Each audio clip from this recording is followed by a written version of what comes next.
Okay, thank you, Dr. Kula.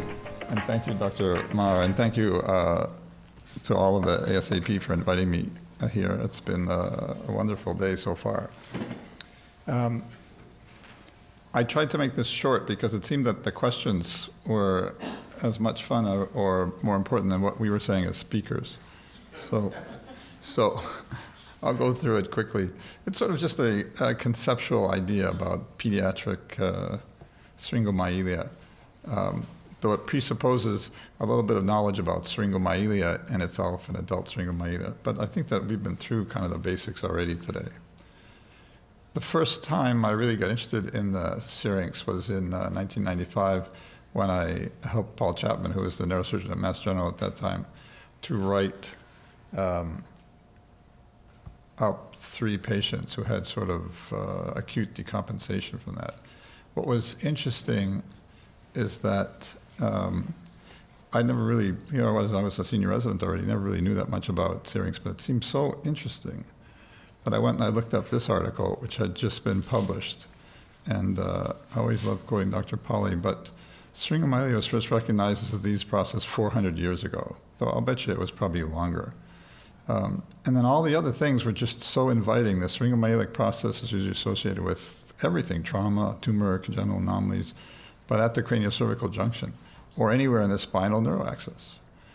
And then none of our theories are completely compatible with the observed clinical pathology of syrinx. So what an invitation to become interested in that and try and figure it out. Of course, here it is years later, and I'm realizing there was a reason that we hadn't figured it out yet. And to date, our understanding of the process remains imprecise. So I think these are important concepts about syrinx that are still very relevant today, because this comment at the end, it is not surprising that a variety of treatment regimens have been proposed and their efficacy remains difficult to fully evaluate, because it's still a problem that we don't have all the handles on. So what I'm going to talk about is all these things and put them in the context of just what's different and interesting about the child with syrinx versus the adult. So what's pediatric Syringomyelia? It can be syrinx in patients under 19 years of age, that's A. Syrinx associated with congenital anomalies. Syrinx operated on by a pediatric neurosurgeon, which is kind of a political statement. And then all of the above or none of the above, or F, which if I asked people to raise hands would probably be the most hands would go up with that. So if one takes the practical approach, it's really all of the above, because pediatric Syringomyelia is kids and they can have congenital anomalies and they should be operated on by experienced pediatric neurosurgeons, but that's not always true. So conceptually, probably B is the best answer. And administratively, now what? Administratively, oh, I see. Why does this internet keep on interrupting me? Okay. But administratively, it would be A, and politically C, as I mentioned. But I think the important framework here is that pediatric Syringomyelia is developmental, in that it's a developmental syrinx. It has to be associated with some congenital anomaly. That's what makes it pediatric, and in many ways, that's what makes those of us who are pediatric neurosurgeons, in that we deal with the problems of childhood that are distinct from the problems of adulthood. So then there's something I call Syringomyelia in a child. So that's syrinx from usual non-developmental causes, trauma, tumor, bleeding in the spinal cord, infection, as well as one could say the developmental causes that occur in the pediatric age group. So Syringomyelia in a child is not the same as Syringomyelia in adults, just because children and adults are different. But the conceptual entities are indistinct. So a developmental syrinx in an adult should be looked at, thought about, treated, managed the same way it would be in a child, because it's pediatric Syringomyelia. Okay, let me try and convince you of that. So this is the easy part, part 1, Syringomyelia in a child. So that's just syrinx from all those causes. Here, a 12-year-old child sustained a hyperflexion injury in a car accident, one of these, kind of flexed down. And he was weak. He was sick from that. He had trouble moving his arms and legs, but he recovered over the course of a year. from his, what I labeled moderate to severe quadriparesis, inability to move his arms and legs, though his arms were better than his legs. Then he comes back, and he's back in school, and he can walk around pretty well. And he has progressive arm and leg weakness, a little worse on the left than the right. This is the way he was right after his accident. And he has this MRI.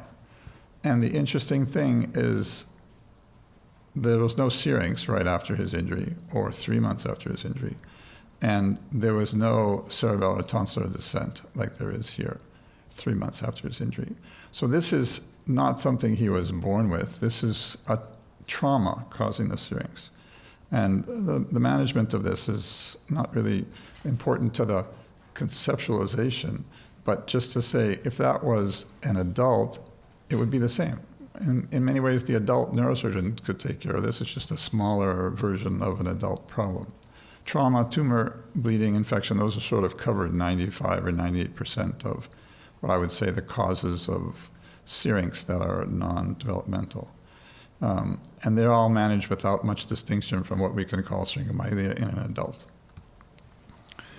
So a traumatic syrinx, it's never acute. We treat it symptomatically. We look at mechanical contributions, like if there was bleeding, traumatic tethering. If the syrinx is progressive, either by imaging or by symptoms, then we intervene. It's the same. I don't think it's age dependent. Syrinx associated with a spinal cord tumor. We treat the tumor. Same, whatever it takes, surgery, chemotherapy. You treat the syrinx directly if it's symptomatic, because sometimes treating the tumor is not feasible in the spinal cord. And the course of the syrinx usually parallels the course of the tumor. If the tumor goes away, presumably the syrinx goes away. And there are a lot of pediatric issues in operating on spinal cord tumors or operating on a syrinx after the tumor's gone because of the effects of growth and all these treatment things. And they're different in children than adults, but the problem is really the same. How about syrinx associated with hemorrhage or ischemia, that's stroke in the spinal cord? Again, you treat the underlying lesion. If it's a blood clot that's causing symptoms or enlarging, then probably it needs to somehow be drained. And one treats it directly, treats the syrinx directly if you can't take care of the cause. And like the tumor situation, the syrinx usually often runs parallel to the thing that's causing it, in this case, the bleeding. And then we look at what might be different in operating on a child and an adult, and children grow and all these other things, but that is separate from syrinx intervention. And then the last thing I listed was syrinx associated with infection, because one treats the infection. And presumably, in most of the cases I've seen, the infection way predates the syrinx. Or there's a chronic infection and the syrinx grows from that, presumably from this is very powerful internet, huh? Presumably from some sort of inflammation causing scarring. And it, particularly when it occurs at the craniocervical junction, so that blocks fourth ventricular outflow, and there's a lot of fluid flow abnormalities, and so we get Syringomyelia. But like in the adult, one doesn't necessarily have to treat the syrinx. One treats what causes it, which would be the scarring process or whatever, and then presumably it works out the same without distinction for age. This is somebody who had a really bad infection when she was in her early teens, and her syrinx started getting worse. If you want to think of it, kind of popped up to our attention and was enlarging 14 years later. So this is not a pediatric problem per se. In fact, by the time she had this, she was in her 20s. Okay, so that's a flavor of syrinx in the child, which is the same as syrinx in the adult, except one's a child and one's an adult. But now let's talk about pediatric syringomyelia. So what do I mean by that? Well, exactly what I said. It's things that you're born with. They're problems of childhood, of being congenitally burdened with something. Chiari, of course, is one of those things in most cases. And then the Syringomyelia, when it comes with the Chiari, is one of those things, because the Chiari is developmental, if you want to call it that, and the syrinx then is also developmental. But in this case, the syrinx is a symptom of whatever the congenital problem was. So it's pediatric in that sense. It's different from all those other things. It's not the normal spinal cord that's been traumatized. It's not the normal spinal cord that's had bleeding in it. There's something wrong with how it works. The common causes, and I put associations because cause is a much stronger word than probably we need to use here. Pediatric syrinx is Chiari. That by far is the most of it. And then things that are related to myelodysplasia, which is the Greek word. It's parallel. Tell me whether it's Greek or Latin, but I think this is Greek word that has to do with the spinal cord being abnormal. Spina bifida is a synonym for this. The tethered spinal cord syndrome, which we heard a very nice lecture about, and the myelomeningocele split cords, all sorts of these anomalies that have to do with this tethered cord syndrome. There are a number of other named syndromes. Craniometaphyseal dysplasia comes to mind because I was reading about it the other night. That can be associated with syrinx, something you're born with. And this category, idiopathic. So now we can kind of go through these all quickly. The approach to non-idiopathic pediatric syrinx, I call it, meaning we know what's causing it, by and large is to treat the cause, meaning whatever the congenital anomaly is, and think of the syrinx as a symptom. In some ways, that parallels some of the syrinxes that arise because of extrinsic things. But I think it's an important concept because then the course of the syrinx is enmeshed with the course of the congenital anomaly. And though the syrinx is oftentimes the symptom-causing effect, by putting a syringosubarachnoid shunt in the syrinx, you don't really fix the problem. You've just fixed the symptom. So this is the perfect example. This 15-year-old has headaches. That presumably is from the Chiari, but he has left arm, which is a little worse than left body numbness, and his balance is bad. That presumably comes from the syrinx. So one could treat the syrinx, but that is not what we do because we look at this and say, well, the syrinx is from the Chiari. We need to treat the Chiari. The syrinx goes away and the Chiari goes away. And so that's what happens. Even though the syrinx was here, the operation is up here. And that has to do with the congenital problem. Here, I love quoting the University of Michigan when I'm here in Michigan. Don't forget, the University of Chicago went to the Rose Bowl way before the University of Michigan ever did. It happens to have been 1906, but we were there. We lost, but we were there. Okay. So Cormac will correct me if I quote anything incorrectly. There's something wrong with this, huh? So your series was a little over 500 children out of 14,000. 500 had Chiari type 1.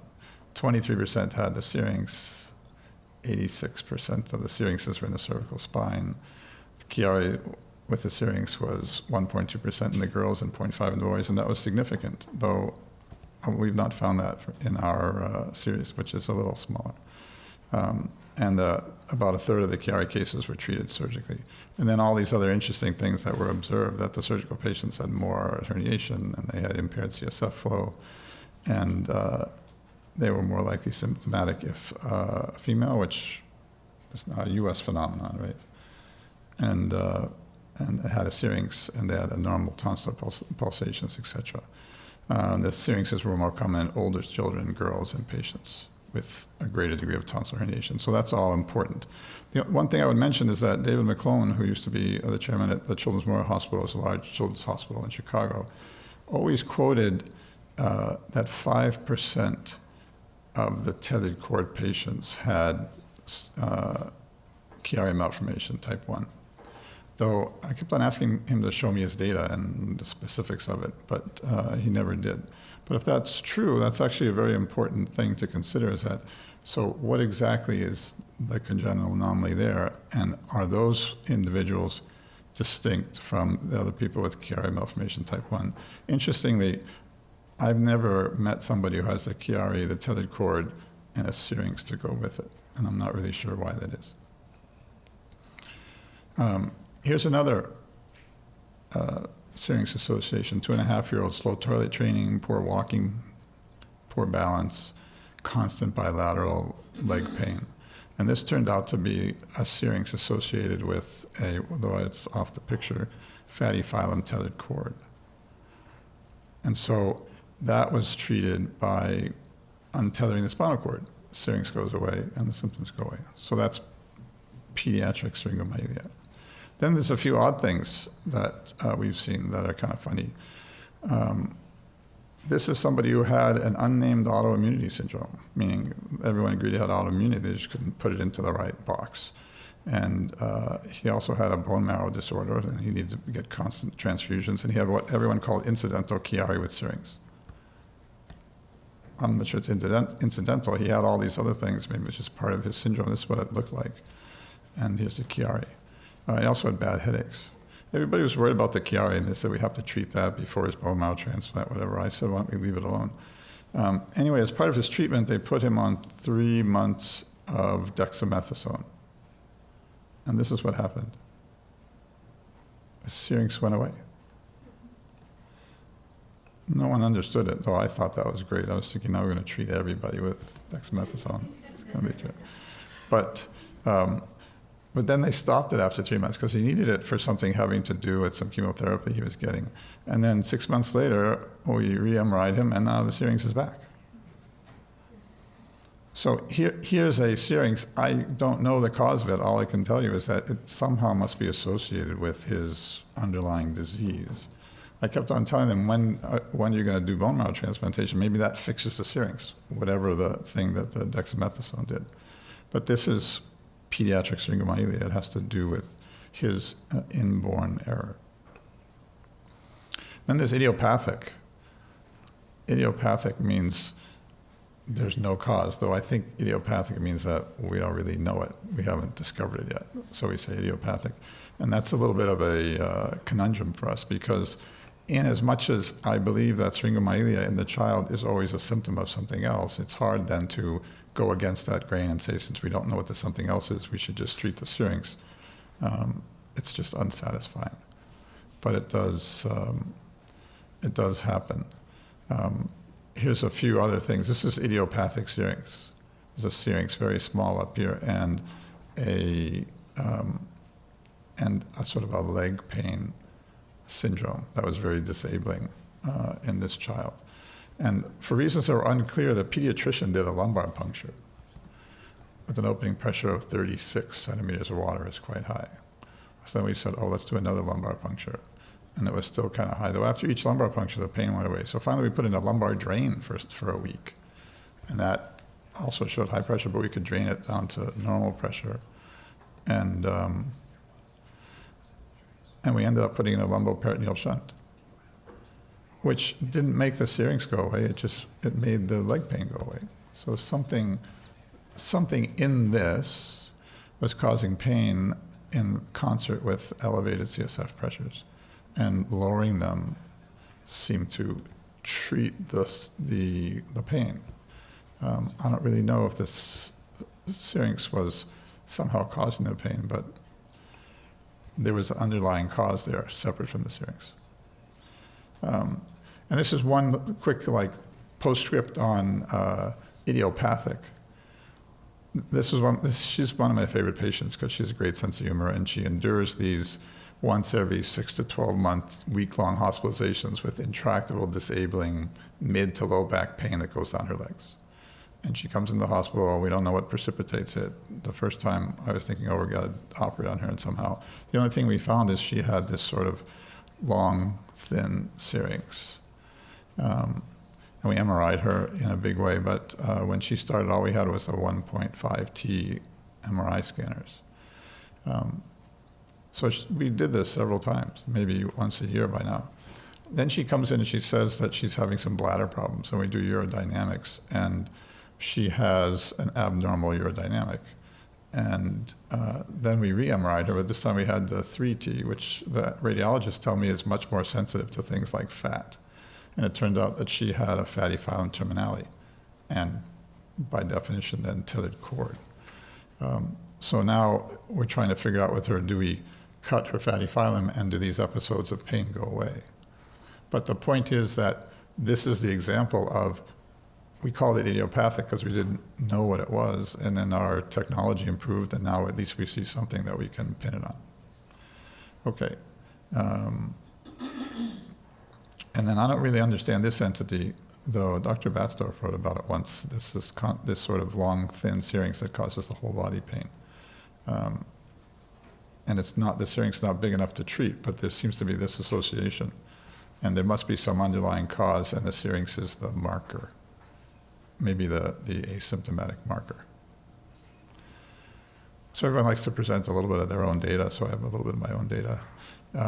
This is a series that we stopped enrolling in 2008, so it's not all that many patients overall, though it involves other things than Syringomyelia.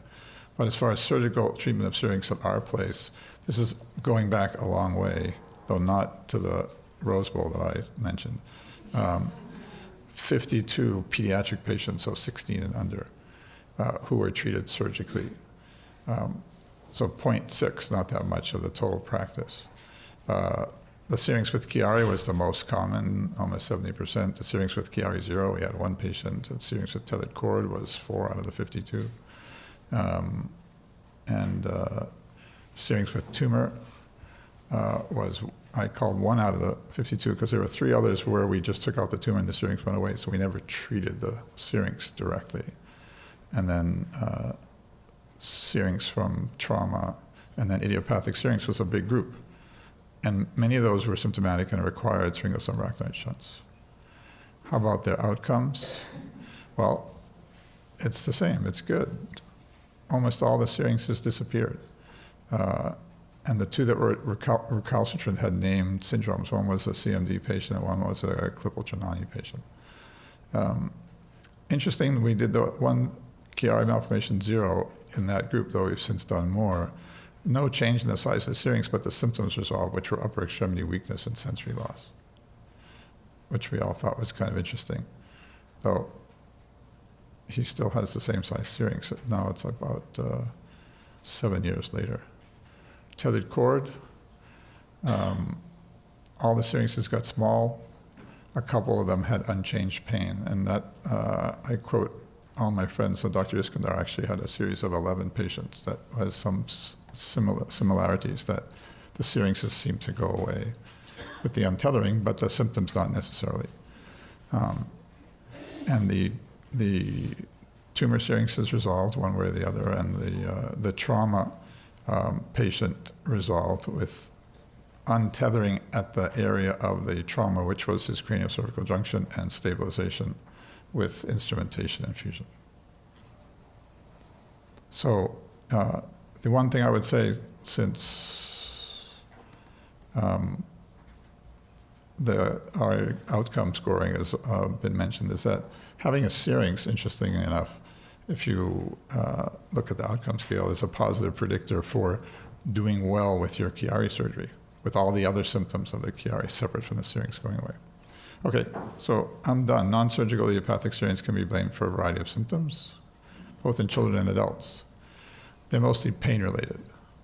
There's a long, skinny syrinx that's very perplexing to all of us. And then one paragraph about the minimally symptomatic syrinxes, which is they seem to be almost universally benign, and there's other people who have agreed with that. So this is my framework for thinking of pediatric syringomyelia as opposed to children with a syrinx, which might not necessarily have anything to do with their being pediatric.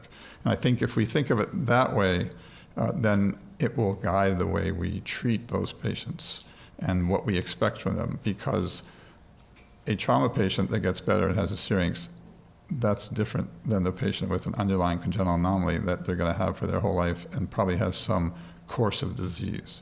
And it's true that if it's bad enough trauma to make syrinx, that has its own course of disease. But I think that those two situations are somewhat different.